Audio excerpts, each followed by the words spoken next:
Those type of areas will be heavy. Okay. On the economic side, we expect 3 items. The bigger one, of course, is the whole area of a stable exchange rate. We expect the president to mention something to do with the fight on corruption, the efforts of forming an interagency coordinating unit, the new courts to do with corruption. So all that are part of what we expect him to address. Interesting, quite a list of items. Yeah. Of course, being the State of the Nation address. Looking at 1 year back, he also addressed the nation.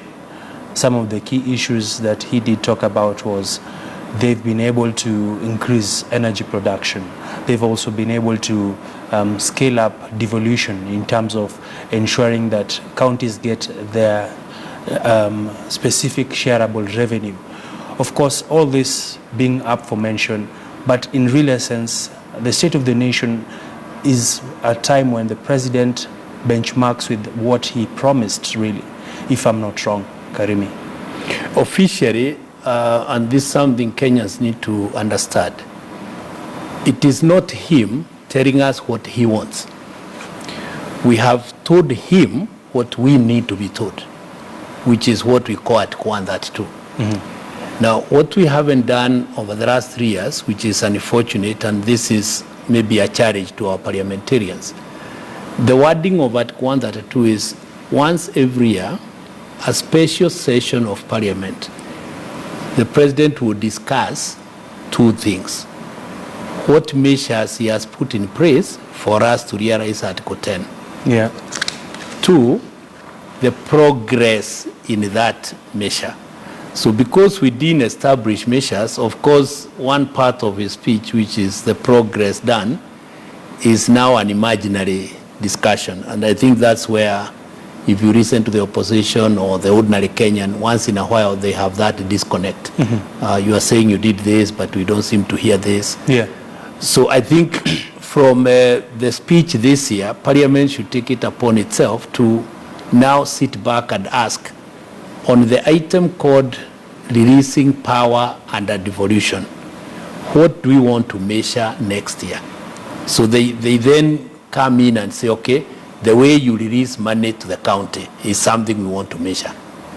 And we want the money to be released every quarter, before, after, those type of things. Yeah. So when you come now to measuring the speech, you are then measuring against a template. Achievables. Yeah. Yeah. Now, Kenyans need to understand what the president did last year is within Article 10 under 2, mm-hmm. there is good governance as a big item within the values of the country. That's the one he brought in the list of those who are corrupt. Yeah. Now this year, what do we want to measure him against that? Mm-hmm. Is it convictions? Is it reduction of a number? And did we set that number? Yeah. So to me, we need to start developing the template which we shall be using to measure how Article 10 is working. Uh-huh. Now, the other thing Kenyans need to respect is Article 10 is for all of us. It's not for the president. So when the president says, I'm giving you free maternity, that word free maternity is actually Article 26. Yeah. So you're not giving us anything. You're giving us what our Constitution said you do for us. Yeah. And we need to remove ourselves from what Jubilee is giving and what the Constitution says you must give. Mm-hmm. And the Constitution is all governments, anytime they are in power, this is what they must do for us.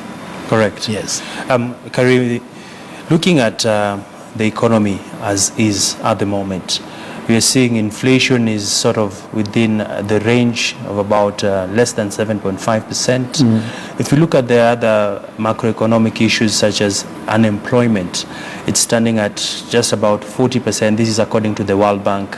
And against a promise by the Jubilee administration that they'll be creating 1 million jobs per year, looking at the numbers, we are creating less than 700,000 jobs a year. Is this good for the economy?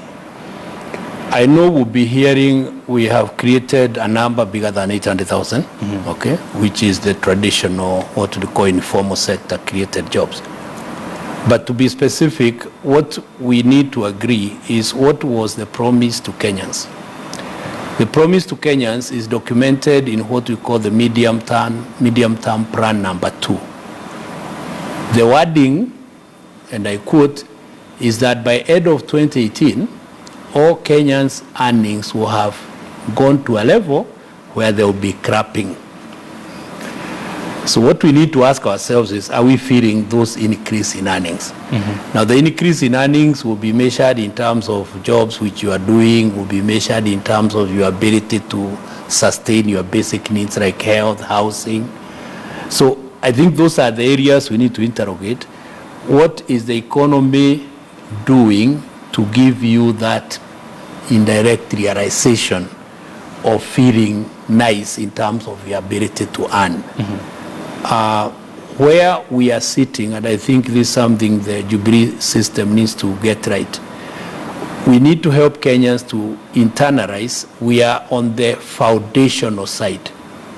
We are creating a railway line. Therefore, we may not necessarily be creating the job as of today in terms of a bigger number, because the number of workers are basically the same that are needed per kilometer, and that's the number we can guarantee in the time we are making the line.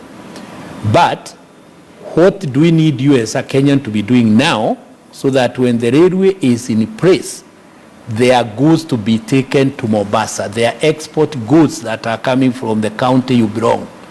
So I'd expect the system also now to be asking the question, how do we assist the governors through agriculture good policies to generate good productive capacity on the ground, which will bring the goods to be taken back through this railway that we are putting up, so that you are connecting the incoming and the outgoing. Because that's technically what is called making the manifesto talk as one. So you don't promise me exports will go up, which is what Jubilee promised. You and me know the exports have not gone up. Because the exports have not gone up, we are using a heavy interest factor to sustain the exchange rate. We're together because the actual inflow is not coming in. So these questions are questions the Kenyan ordinary person need to be made to hear, that this is the relationship between what we told you and what we'll do. If you go to the manifesto, it will tell you we'll do RAPSET. That means we'll open Lamu corridor all the way to Isiolo. Correct. It is not yet done. So whatever we had promised as jobs to come out of that activity are actually not there. So that you are now talking like with like. And you are not creating a system where you give people good to hear. And you are not like helping them to see the bigger issues, which they may also assist you to come to what you want to bring to them. Yes. Valid points there. And just to walk us back again, the president as well as the deputy president are on record saying that they would like to see the interest rates come down so that more Kenyans can be able to take up credit and sort of invest and grow the SME sector. From your assessment, how have we performed when it comes to interest rates? I think the interest rates, we are talking more than fixing. If you look at the results announced to date from all the banks, one big number which has almost gone way high is the number of bad debts, what you call the non-performing loans. What the economy is telling you is that the capacity of businesses to remain relevant is disappearing. So we are losing our competitive capacity to, one, sustain a job, and two, to continue selling what we had said we shall do. Because that's the trigger measure which is telling you people are unable to pay their loan. So what am I saying? What I'm saying is, one of the bigger number that is used in calculating interest costs is the capacity of the bank to recover the loans. As long as we are not fixing that as an economy, as long as we have a culture where not paying looks okay, which is not very different from stealing exams. Of course. Okay? The person is stealing money from a bank through the word non-bad loan. The person is not any different from the corrupt person. So that person who took money from National Youth is the same one taking money from a private bank in whichever the name. So it's a culture issue. Okay. And what I'm trying to emphasize, because it's important for us to help Kenyans see, the Constitution under Article 132, this thing we call the state of the nation, one of our biggest value was rule of the law. And the president needs to address, under that particular part of rule of law, what are the measures that this government, this system will put in place to ensure if you take a loan, you obey the obligations of the loan by law. So you don't keep on going to get a blockage in terms of injunctions and all that. Why? Because the good payers are being made to pay that. If you look at the auditor's report on help, the education, we were seeing figures going to 23 billion. Now, who went through the higher education is basically graduates. So if graduates don't have a culture of agreeing to pay, who else in Kenya will be having that culture? Quite interesting. Yeah. And Murimi, as we head to wrap up this conversation for now, before we cross over to Parliament, the other area of concern is the cost of doing business. It is also one of the areas that has been a talking point for a majority of Kenyans, the attractiveness of Kenya to investors, to foreign direct investments actually. And the other day when they were giving the Jubilee scorecard, the Attorney General, Professor Githu Muigai, did talk about some of the business reforms. What do you have to say about the business climate for the country, bearing in mind that they were able to pass the Insolvency Bill, the Companies Act, as well as the business registration services as well? I think there are two things. One is at least our number has started coming up, which means we are doing slightly better than before. But we are still far from where the Rwandas and the Singapores are. So much as we are clapping for ourselves, I think we need to agree our benchmark needs to be up a bit. The fundamentals, which of course will be in the president's speech, is things like Companies Act has been passed, which is okay. But we need to domesticate the act by making those who want to do business with that act understand the act. So a bit of starting to educate the ordinary Kenyan, this is what you do. If you want to register a business, you can be a one single director, so that people start understanding this is the new environment that we are talking about. Because you agree with me, the big boys, which is basically the quoted companies and a bit of that, will have no problem using the new act for their advantage. And just pose your thoughts a bit. I'm informed that the president is checking in at the National Assembly, where he is expected to make the State of the Nation address, and we'll be bringing you the pictures shortly.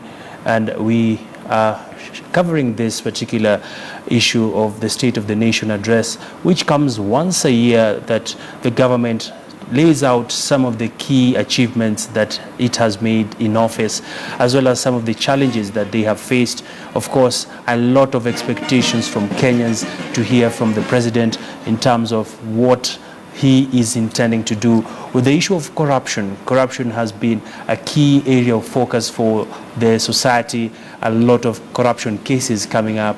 We're talking about the Eurobond, issues to do with the NYS scandal, that we hear that we lost close to 791 million shillings.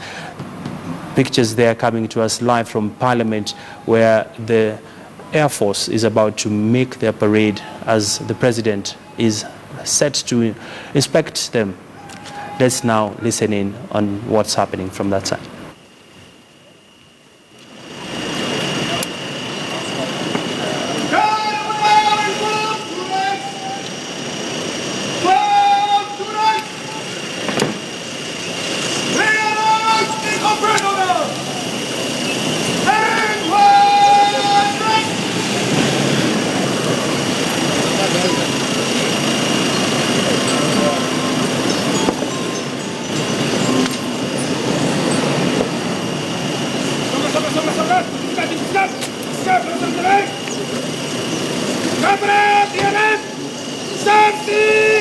Safety!